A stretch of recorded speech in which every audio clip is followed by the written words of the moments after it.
This is the last lesson on Parsha Shoftim. So in this Parsha, towards the end of Deuteronomy, towards the end of the Torah itself. Moses is getting ready to leave, and he's being instructed to give some last bits of information to the people, to the Hebrews, and tell them to have judges for themselves when they get into the land, and how that would look. And he's expecting them to, because all of the other nations have a king, to want a king, and what that king would look like in God's eyes, and how he would want us to choose that king. But when we're looking at this from our perspective, we always, and this has been the case for years that we've been doing these studies, we always look at this, how it relates to us, our consciousness, our meditation practice, and so on, right?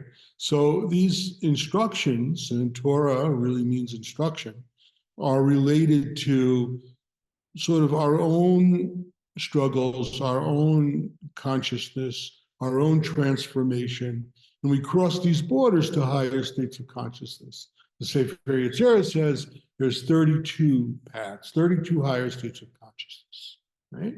So we all know that. I've been repeating that forever. So that's the way we've been looking at this portion, which is really helpful because, when we talk about, like we did last week, the double letters, which we all know, Bet, Gimel, Dalet, Kaf, Pei, Resh, Tav, right?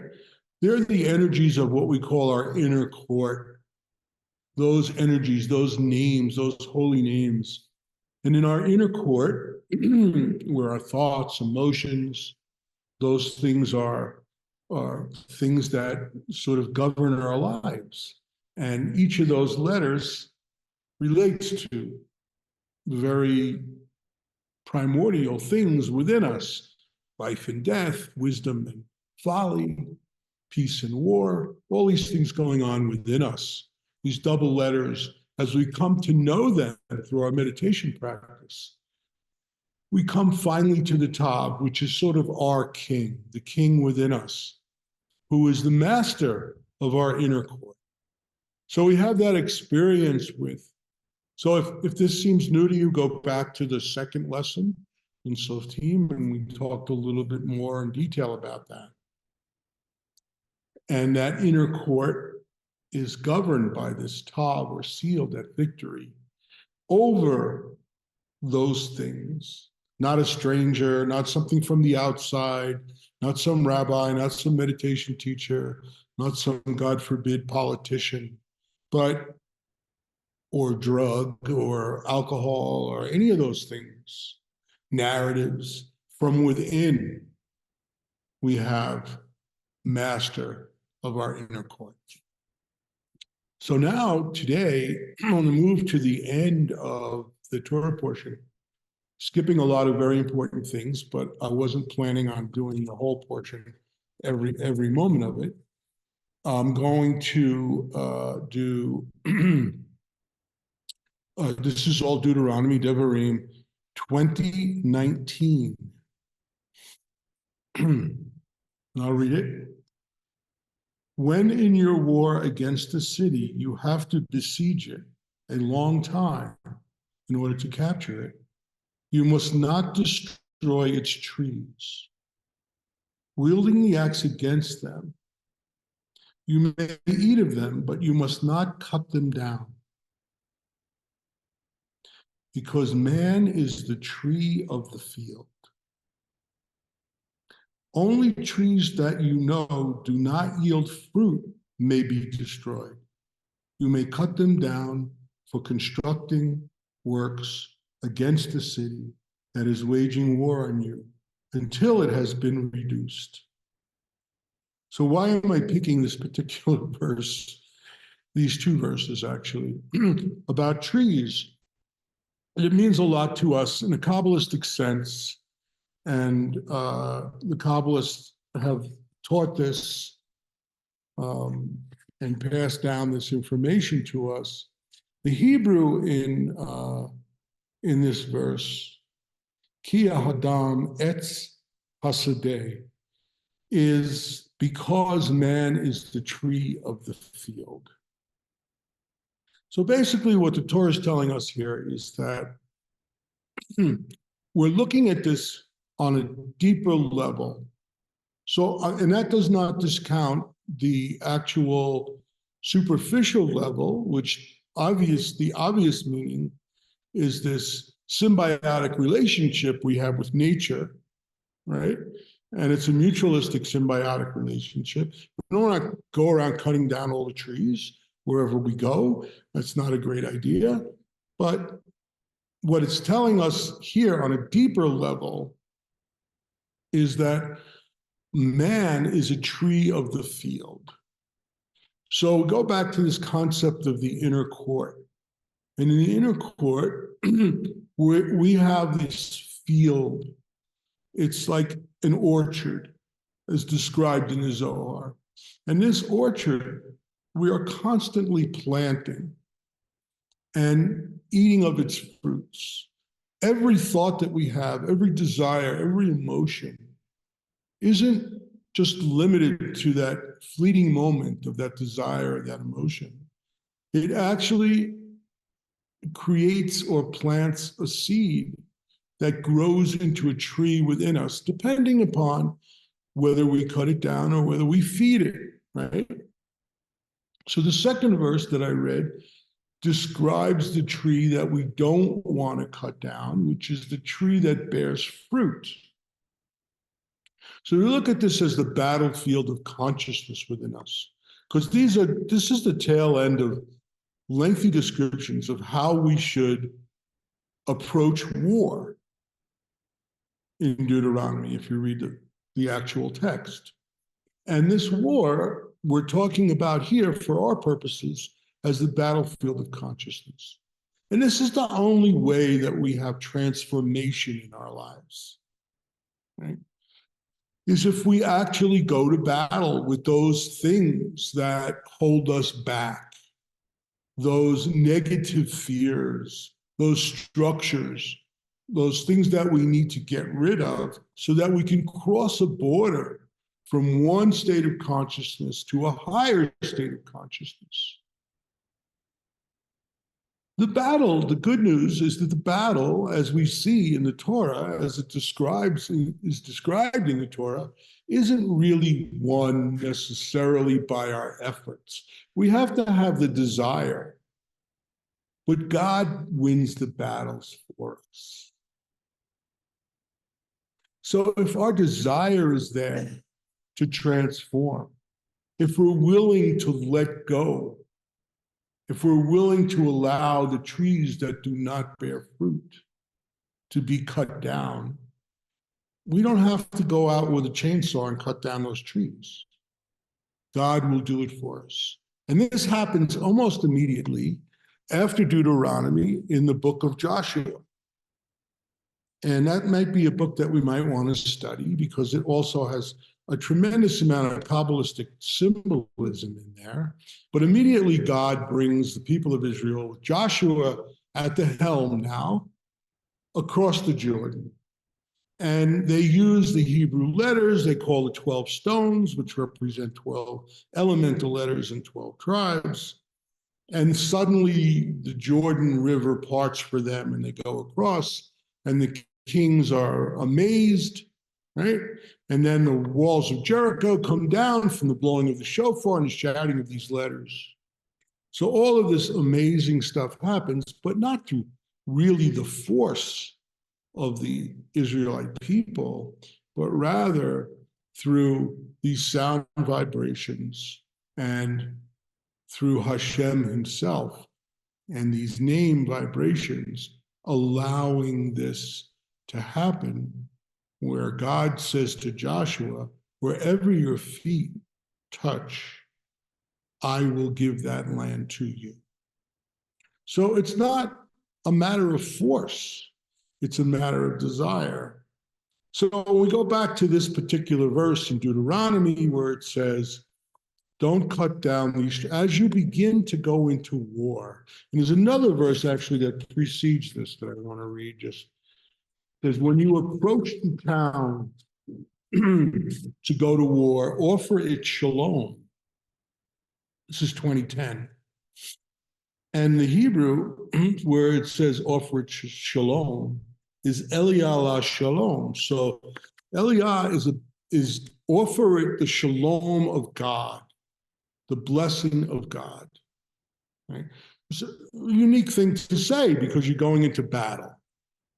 But if we think about it in terms of the battlefield of our consciousness, as we're going from one state of consciousness to another, we're offering shalom. But what shalom? The shalom of Eliah, the shalom which it's spelled Aleph Lamed Yud Hey. So this is bringing, remember in last week's lesson, we talked about the two witnesses being necessary for any judgment to be made. The witness from the Holy of Holies within us, that pure consciousness, Ein Sof, and the witness in the world of action, those things that are relevant to that particular situation. In the case of Joshua, what's going on in Jericho, and if it's going to be a battle or not be a battle. It's two witnesses. It's that still silent witness, as well as the words and the actions of Israel in this battle. The same thing holds true in the battlefield of consciousness. We have to have that still witness. We have to be established in the non-dual, unified field, and then perform action. And that's what the two witnesses relate to. But if we go back to the tree and the fruit, there's another deeper meaning in that fruit. So we can cut down the trees that don't bear fruit, but we cannot cut down the trees that bear fruit. But this is really good to know and very important in our battlefield of consciousness. Because as we go from one border, pass through it to another, there's certain, I would say, warriors against us at each border crossing. So Abraham Alefi would say, there are some people that don't even see the borders. There's some people that see the borders but are afraid to cross them. And then there's other people who cross the borders, right? So this is like the story of Joshua and Jericho, but it's our internal story. Because we all have things within us, structures, commitments, egos, attachments, that we need to cross over. And in a sense, we're doing battle and we're cutting down those trees. But the inner meaning of don't cut down the trees that bear fruit is that at each stage of consciousness, we're planting and establishing trees that bear fruit. So when we move across the border into a higher state of transformation, a transformation into a higher consciousness, we don't want to cut down the trees that we have established that bear fruit. So how do we know this thing about fruit and not bear fruit? So the Kabbalistic understanding of it is that it relates to klipot. Remember we talked about klipot, or klipa within us is that shell or the skin that surrounds Ein Sof. And when we talk from the Sefer Yetzirah, the difference between good and evil is solely this. It's good is that which connects you to Ein Sof within and around you, that clears the connection, makes the connection more aware within you, And evil is that which clogs the connection and makes you less aware or awake to Ein Sof within you and around you. It's that simple. Now, of course, it's not so simple when the rubber meets the road, because then you're saying you have to wrestle with God to know what it is. What are those structures? What are those attachments? What am I holding back so that I can transform into the next higher state of consciousness? And then again into another higher state of consciousness. So this klipot is the shell around the fruit. Now, when we plant a tree that's just a bunch of shells or a bunch of leaves without any fruit within our inner court, right? Those trees have to come down. But the tree that bears fruit that we can see, that means that it's a tree that connects us to the fruit. And the fruit in this case is Ein Sof. It's God within us. It's God within everything around us. So at each level of transformation in our orchard that's deep within our inner court, there are trees that bear no fruit. Now remember, we're talking about a specific goal.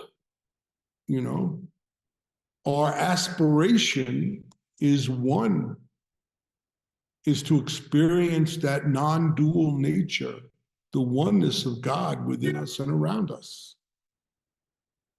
So the trees or the idols or the attachments or those things that have been created that create klipot, that stop us from experiencing that, are the trees that do not bear fruit. Now, when you look at fruit, I mean, some fruit, the skin on the fruit, which is what we call the klipa or the klipot, is different. So the skin, the shell of a walnut, I mean, if you look at a walnut, there's no way that you could see the actual fruit inside, the nut itself, because the shell covers it. You need a nutcracker. In my family, we always had nuts at the end of a meal. And then you passed around this thing with nuts, all kinds of nuts in it with a nutcracker. You crack the nuts, it comes, you don't want to eat the shells. You want to get rid of the shells. You're looking for the nut inside, right? Now, if we look at a grape, for example, that's the kind of a covering that you can actually see the fruit. So klipot or klipa, I mean, when I first teach you to meditate, we talk about it in a very simple way, but it has many layers. In the beginning, we look at klipot as simply that rock we're moving away from the well of being, or we're drilling through so that the waters of consciousness can flow. And we look at that klipot and we think of it as, you know, the structures that we put into ourselves, that other people have put into us, the stresses and strains of our life, things that make us nervous and uptight and fearful. And that's all true. But there's different layers of it. And at its deepest layer, where you can actually even see through it to that pure consciousness, it's called the last remains of ignorance. And that layer is all about the I, the ego, that keep us separate from the oneness. That layer we're born with. It's not something that we've done wrong.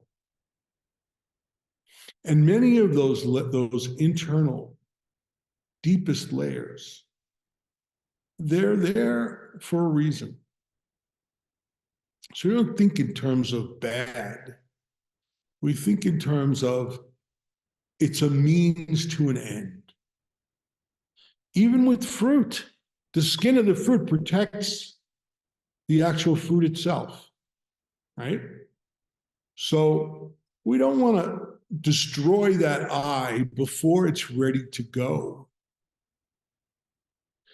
And there are things even within that internal eye, that desire for sustainable survival, which have at its very core lack of trust and ego. And it goes back to the garden, really, when to have rather than to just be. Remember, I recommended that book, To Have or To Be. When you reach that point of moving klipot, seeing that fruit, the wave goes back into the ocean. That experience happens. But destroying the wave is suicidal before it's ready to go. So we remove klipot, we remove it a layer at a time. So some of the trees that are bearing fruit in this transformation that we've all experienced as meditators now, we can keep for a while to the next transformation. Until there's no fruit in that tree, we will no fruit in that tree, we cut it down and move on. We can't be attached, but when we can see that there's fruit of the tree, we don't cut down those trees. So our orchard is full of trees that bear fruit. Our means to an end. What is the end? The end is unity. Yechidah, the highest stage of enlightenment, the highest soul experience, that oneness, right? Beyond Ruach, beyond Neshima, even beyond Chaya is Yechidah, which the Tzaddiks themselves experience. That oneness, the wave goes back into the ocean. Every act is in tune with natural law. In our tradition, it's said there's only a few that reach this in every generation. Only a few tzaddikim. But this is the hidden meaning in this. The trees are the trees within us. We continually transform and cross that border. When we cross that border, we have to make war sometimes. But when we make war, we do as Shoftim tells us here, we bring the shalom of God, Eliyah la shalom. And Eliyah la shalom does the battle for us. The trees that bear no fruit go, but the trees that bear fruit stay.